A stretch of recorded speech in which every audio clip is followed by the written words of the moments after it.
Alors, dans l'actualité de ce jeudi 14 novembre, ben hier, on apprenait qu'une quatrième génération, ça fait longtemps qu'on le sait, mais ça a été officiellement annoncé hier, que Valérie Lebel, qu'on a vu tout à l'heure dans la chronique mode, que Valérie prend officiellement les rênes du magasin L'Évêque, du magasin Le Rendez-vous, et également les rênes de la cuisinerie incorporée, trois commerces qui sont bien établis. Magasin L'Évêque, ça fait 85 ans. Là. Je sais pas si j'ai pas connu Madame L'Évêque, mais j'ai connu Monsieur Lebel, père, Monsieur Jean-Paul Lebel, et j'ai connu également Pascal, bien sûr, et Valérie. C'est une belle histoire de famille que cette entreprise. Et je suis heureux pour Pascal de voir qu'il peut passer les rênes à sa fille Valérie, qui a vraiment la fibre entrepreneuriale, vraiment là, elle a hérité du père et du grand-père et de l'arrière-grand-mère. Donc, félicitations. Je suis très heureux pour toi, Valérie, et heureux pour toi, Pascal, de pouvoir passer les rênes. Pascal qui va rester quand même près de Valérie encore quelques années, là, parce que, bon, il est encore jeune, Pascal, alors il a bien l'intention de s'impliquer encore, mais mentionne qu'il va être là pour, à peu près 3 jours par semaine, et tranquillement, ben là, Valérie va prendre toute la place d'ici quelques années. Donc, et je tiens à le mentionner que cette relève entrepreneuriale assure la pérennité des commerces et ça demeure local. C'est ça, moi, que je retiens de cette transaction.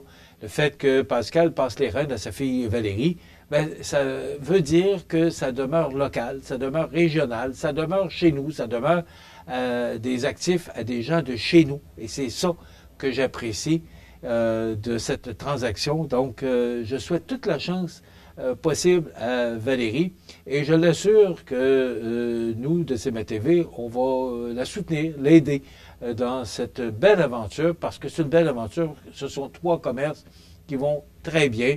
Pascal a pris la relève de son père, M. Lebel, il y a plusieurs années de ça. Et on sait qu'il a fait prospérer l'entreprise parce que dans le temps, il n'y avait que, dans le temps de Pascal, quand il a pris les rênes de son père, il n'y avait que le magasin L'Évêque. Et depuis 7 ans, Rendez-vous et Cuisinerie sont apparus dans le décor du centre-ville. Donc, ce sont 3 beaux commerces et une fille dynamique, Valérie, également. Donc, je suis très fier de voir Valérie prendre les rênes. Très fier aussi de voir que Pascal reste pas loin. Et aussi de voir que ces entreprises-là vont poursuivre à des intérêts locaux et régionaux. Le sentiment d'appartenance. Et ça, je suis fier de ça. Bravo, félicitations. Ça prenait le temps je voulais prendre le temps aujourd'hui de faire le tour de la question pour féliciter ces gens-là pour cette belle réussite et cette belle transaction-là qui va se poursuivre au cours des prochaines années. Alors, l'intelligence artificielle, on en a parlé. Moi, je veux vous parler d'abord M. Langis Gamache, le directeur du service de sécurité incendie, qui a annoncé qu'il prenait sa retraite au mois de mars prochain. Donc, le poste est ouvert là, pour trouver un nouveau directeur du service incendie. C'est 18 ans de service que M. Gamache a donné à la MRC de Lillet pour assurer là, la sécurité de la communauté lillettoise. Je veux vous parler un peu de cette pièce de théâtre le mardi 26 novembre prochain. C'est par communiqué de presse d'Émilie Laurendeau qu'on a reçu ça hier. Une pièce de théâtre sur la bienveillance, je le mets entre guillemets, la bienveillance entre voisins, c'est plus simple qu'on le pense. Sera présentée à la salle communautaire Espace Citoyen. En effet, présentée gratuitement par la Ville de Montmagny en collaboration avec le Réseau d'éclaireurs et le Centre d'action bénévole des universités de Montmagny et de Lillet, la pièce de théâtre « La vie des autres » ou comment se mêler des affaires de son voisin abordera ce sujet sérieux, mais avec une approche humoristique. C'est délicat et je pense que ces spécialistes pourront passer peut-être un petit message. Cette œuvre du théâtre parmi nous sensibilisera la population à l'importance de se préoccuper de son entourage et de poser des gestes pouvant faire la différence pour la sécurité des personnes, alors qu'au cours de cette heure de détente, on fera la connaissance de personnages qui sont confrontés à la nécessité de veiller les uns sur les autres. Vous savez, nos voisins, c'est très important d'avoir une belle synergie aussi. Moi, je me sens choyé d'avoir des voisins comme j'ai dans mon entourage. J'espère que c'est la même chose pour vous. Et on a le plaisir de communiquer ensemble, de s'entraider. Alors, peut-être que c'est pas pour tout le monde. Alors, ces derniers vivront des situations qui les amèneront à se questionner sur leur méfiance, leur besoin d'être tranquille et leur « je me mêle de mes affaires », toutes les façons de penser qui maintiennent la paix sociale, mais à quel prix? Donc, parce que la vie des autres, ce n'est pas juste à regarder, ça nous regarde aussi. Alors, une invitation lancée à se laisser porter par l'histoire de Stéphanie, Rachel et Chantal. Donc, ça va être présenté le 26 novembre prochain. C'est gratuit. Une pièce de théâtre sur la bienveillance entre voisins. C'est plus simple qu'on le pense. Présenté à la salle communautaire Espace Citoyen. On n'a pas plus d'informations, là. J'ai l'impression, vu que c'est gratuit, il ne doit pas y avoir de billets. Mais ça contient quand même tout près de 300 personnes. Je ne pense pas qu'il y ait de problème, là, pour recevoir tout ce monde-là.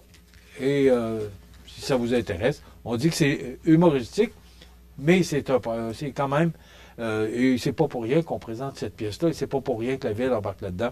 Donc, voilà, une belle initiative de la ville de Montmagny, que je salue d'ailleurs.